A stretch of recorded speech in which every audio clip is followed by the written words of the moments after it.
નામ રીટાબેન દેવમુરારી છે। અમે નિર્મળનગર શેરી નંબર 7 માં રહીએ છીએ અને અમારું મંદિર છે કેસરિયા હનુમાનજી મંદિર।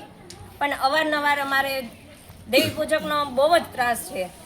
અમારા પપ્પા પૂજારી વસંતરાય હરગોવિંદાસ દેવમુરારી એ પૂજા કરતા હતા। ત્યારે એ મંદિર સાફ સફાઈ કરવા આવ્યા ત્યારે એના પગે પથ્થરનો ઘા પથ્થર ઓચિંતાના આવડા મોટા મોટા પથ્થર આવવા માંડ્યા। જે રેલવેની ઝુંપડ ઓલા પટરી ઉપર હોય એવડા પથ્થર મોટા મોટા પથ્થરના ઘા કર્યા। અમારા પપ્પાને પગમાં વાગી ગયું।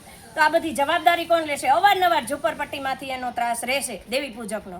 તો આનું નિવારણ શું લાવવાનું?